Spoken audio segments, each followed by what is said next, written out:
Bonsoir à toutes et à tous et merci de rester fidèles à Regard Croisé. Bienvenue à ce tout nouveau numéro de votre émission de ce mercredi.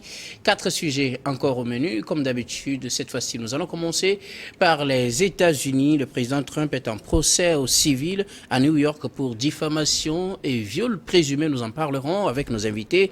Nous parlerons ensuite du Soudan où l'exode continue et le cessez-le-feu est partiellement respecté à Khartoum. Après le Soudan, nous parlerons du Burkina Faso. Des survivants du massacre de Karma réclament justice et vérité. Et nous terminerons bien évidemment avec le Togo, 27 avril, fête nationale. Et pour en parler ce soir, deux invités pour le moment sur ce plateau. Gabin Adjaro, vous êtes juriste et analyste politique. Bonsoir et bienvenue. Bonsoir Guillaume et bonsoir à toutes les téléspectatrices et à tous les téléspectateurs.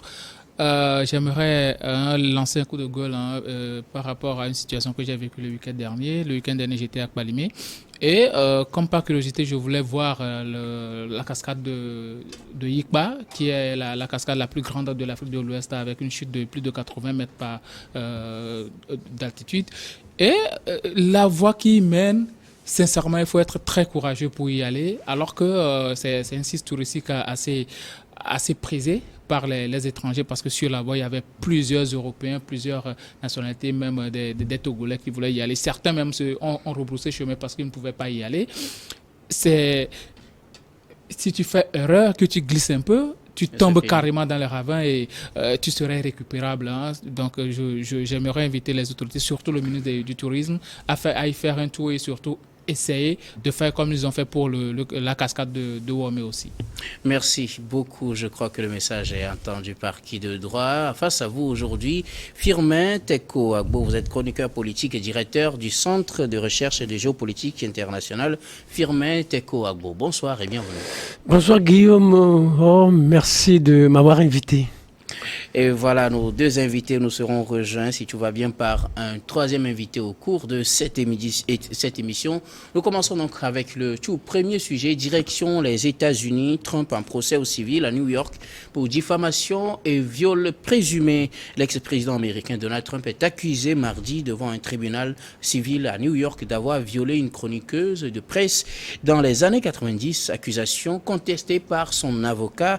Un autre procès se prépare donc en civil contre l'ex-président qui a annoncé son intention de revenir à la Maison-Blanche en 2024. Alors, ma première question, je la pose à vous, Firmin Teko Agbo. S'agit-il, selon vous, d'un passé, d'un homme riche, d'un riche homme d'affaires qui le rattrape, ou plutôt d'un acharnement déguisé, comme le prétendent certains, qui aurait pour objectif d'empêcher Donald Trump de revenir à la tête des États-Unis en 2024? Bon, je pense que toutes vos questions sont légitimes et on peut les répondre par l'affirmative. Les deux? Oui, les deux, parce que c'est un passé qui le rattrape.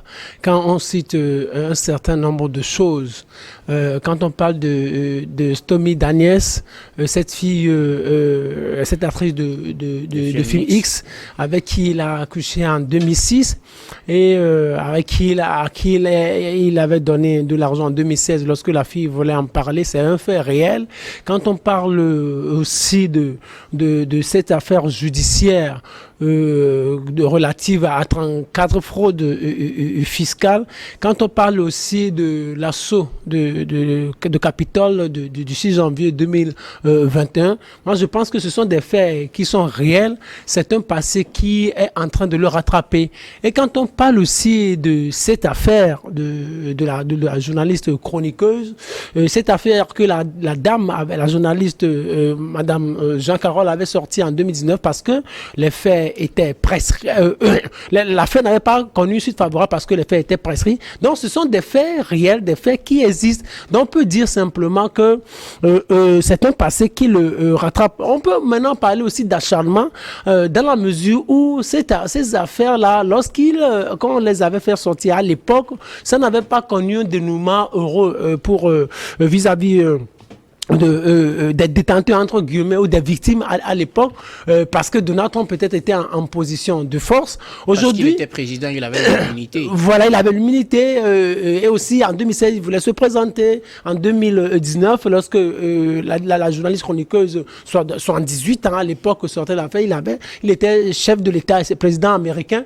Et aujourd'hui, on peut dire qu'il est en position de faiblesse, mais on le voit d'une manière ou d'une autre en position de force, parce qu'avec tous ceux-là qui le soutiennent et sa volonté de briguer un autre mandat à la Maison Blanche. Donc il y a tout ça là. Donc à ce niveau, on peut parler d'acharnement. On se dit mais du moment où ce monsieur-là a été populaire et continue de l'être, si on ne met pas un frein à sa volonté ou à son ambition de briguer un autre mandat, alors il pourrait facilement passer. Du moment où l'actuel président Joe Biden a annoncé aussi tout récemment sa candidature, la meilleure des choses à faire politiquement, c'est de mettre un frein à son ambition pour qu'il ne vienne pas. Parce que au-delà de tout, les États-Unis Donald Trump a commis certaines fautes graves. Il y a sous lui ou sous son magistère, il y a du sang qui a coulé dans la salle dans le symbole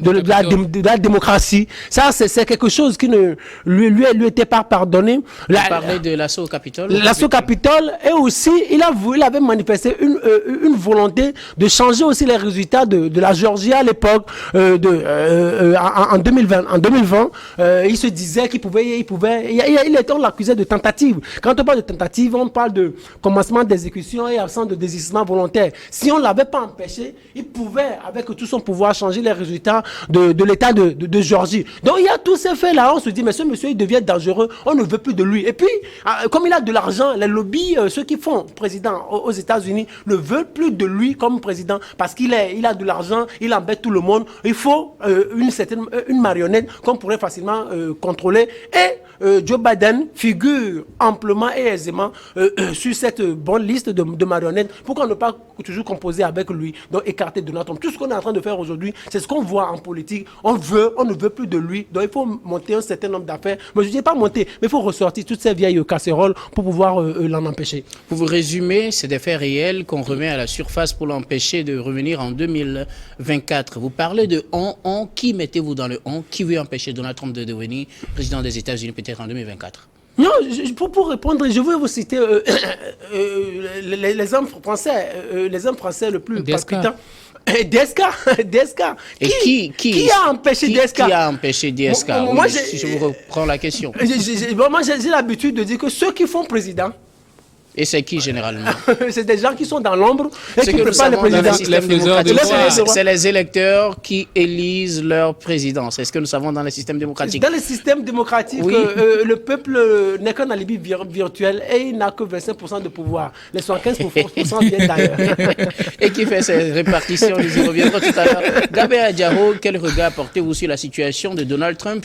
Après le pénal, c'est le civil. Maintenant, l'ex-président avait annoncé son intention de revenir à la Maison-Blanche en 2024. Voilà plusieurs affaires qui refont surface. Est-ce un acharnement ou plutôt son passé d'homme riche qui le rattrape aujourd'hui? Premièrement, vous savez que tout homme est toujours justiciable parce qu'il n'y a pas d'homme clean totalement sur la terre. Et quoi qu'il en soit, il a eu quand même à commettre des gaffes.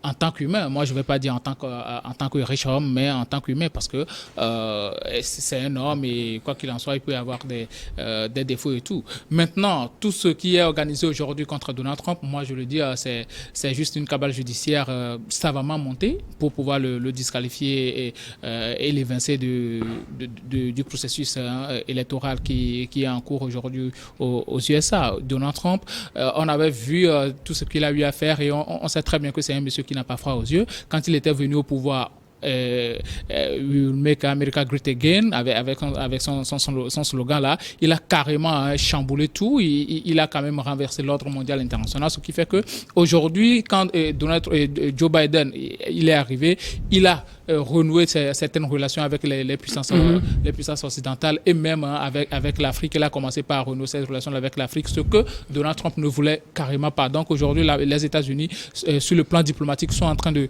se reconstruire petit à petit qui ne voudraient même pas que Donald Trump arrive encore au pouvoir, puisque dans les sondages, c'est un monsieur qui est aimé, et surtout que c'est un chrétien, et il est aimé par beaucoup de personnes, et il pourrait forcément arriver au pouvoir parce qu'il a les moyens, il a l'argent pour pouvoir contrôler les élections, contrôler tout ce qui peut se passer pour ne pas se faire pour ne pas se faire voler entre guillemets, même si beaucoup de personnes disent encore que ces élections entre-temps, c'était lui qui était véritablement le gagnant, mais les lobbies, ceux-là qui font des rois, avaient décidé autrement et veulent que, Donald Trump, 8 ans au pouvoir, carrément le monde va devenir autre chose, et ils ne le voulaient pas, ils ont tout fait pour pouvoir placer Joe Biden aujourd'hui. Et vous savez, cette histoire de viol que Dame Carole essaie quand même d'attribuer à Donald Trump, moi je dis c'est une affaire fallacieuse parce qu'elle-même n'arrive pas à se souvenir de la date ni même de l'année. Elle dit a dit que c'était au printemps 96. Voilà, si on te viole et que ça t'a réellement marqué, à un certain moment tu te souviens. Tu te souviens carrément de la date, de l'heure et tout. Aujourd'hui, elle ne se souvient même pas de l'année. Le rapprochement est tout fait. Si quelqu'un ne se souvient pas de l'année, ça veut dire qu'elle ne va pas se souvenir du jour. Pour moi, c'est un montage. Il peut y avoir une relation consentie entre les deux personnes, mais Donald Trump lui dit que la dame là n'est même pas son genre. Et c'est ce qui fait l'une des accusations, diffamation et ce qui est encore pire sur la dame. Oui, et ce qui est encore pire aujourd'hui, normalement, de 95 ou bien 96 jusqu'à maintenant à 2019. Cette affaire de viol serait prescrite par la loi. Mais c'est qu'il y a une nouvelle loi de 2022 qui a été introduite pour permettre une nouvelle loi Adult Survivor pour permettre aux dames là qui se sont senties violées ou bien agressées sexuellement de pouvoir relancer leurs actions. Et moi je me dis que cette loi là a été faite dans l'intention de tout faire pour pouvoir inculper Donald Trump. C'est ce qui est fait aujourd'hui. N'est pas le seul dans le cas. Il y avait l'affaire MeToo qui a ramassé plusieurs personnes. Mais la figure de proue, celui-là qui dérange aujourd'hui, c'est Donald Trump. Donc il faut tout faire pour pouvoir l'évincer. Pourquoi cette loi-là particulièrement? Parce que dans d'autres contrées, il n'y a pas ça. Et si c'est à Californie, je pense que la prescription, c'est de 28 ans. C'était de 23 ans en 2022. Maintenant, c'est de 28 ans. Si c'était dans l'État californien, on allait voir que peut-être il n'y aura pas de souci. Maintenant, malheureusement, ici, nous sommes à New York. Et on est obligé d'introduire une autre loi pour permettre à cette dame-là de poursuivre aujourd'hui Donald Trump. Donald Trump, il nie carrément ce qui s'est passé. Beaucoup de personnes disent qu'ils l'ont vu dans une photo avec la dame, mais c'était lors d'une réception. Et voir une personne dans une photo avec une autre personne lors d'une réception ne prouve pas qu'il y a eu attouchement ou bien il y a eu agression sexuelle contre une personne. Donc moi je pense que cette dame-là, elle est utilisée pour détruire Donald Trump comme on l'avait fait entre-temps. On parlait du cas DSK. Et dans tous ces cas-là, à chaque moment, ce sont les histoires de femmes là qui sont évoquées pour pouvoir évincer ce genre de personnes. Parce que quand tu es déjà puissant, quand tu as l'argent, qu'est-ce qui te reste? Tu profites de la vie, et profiter de la vie, souvent la femme y participe. Et ce sont des choses là qui arrivent souvent que on sort souvent de vieilles casseroles et tout. Moi je dis, Donald Trump, on peut dire que peut-être il n'est pas coupable ou bien il est coupable, mais moi je dis toujours qu'il y a peut-être eu une relation consentie entre les deux personnes, mais pas de viol. Parce que s'il y avait eu viol et que cette dame-là est réellement marquée, je suis sûr qu'elle allait se souvenir et de la date, et de l'année plutôt, et du jour, et de l'heure, et du moment des circonstances. Voilà. Et quand elle dit que c'est dans un truc de CH, dans une cabine de CH, donc je me demande si les femmes et les hommes essaient les habits dans le même endroit. C'est la question là que moi je me pose. Ou bien Donald Trump est en train d'essayer ses habits et puis elle allait le retrouver dans la cabine. Moi j'ai donné rendez-vous. Tout ça. Et il faudrait que les Américains nous prennent au sérieux. C'est aussi ça. C'est une leçon pour nous Africains qui prennent pour modèle ces gens-là. Ces gens ne sont pas des modèles. Moi, je le dis toujours, ce sont les intérêts qui les gouvernent. Merci. Ces gens ne sont pas des modèles. Et essayons quand même de construire nos pays comme nous l'entendons et dans le bon sens. Merci. Firmin, vous voulez rebondir sur un aspect? Oui, c'est pour aller un peu dans le même sens. Peut-être il y aurait eu des relations, je dis des relations consenties, les deux se connaissaient très bien. Parce que quand vous suivez un peu la description des faits, on peut lancer tout un petit discrédit sur tout ce que la dame étale. Parce que la dame dit qu'elle a été tripotée.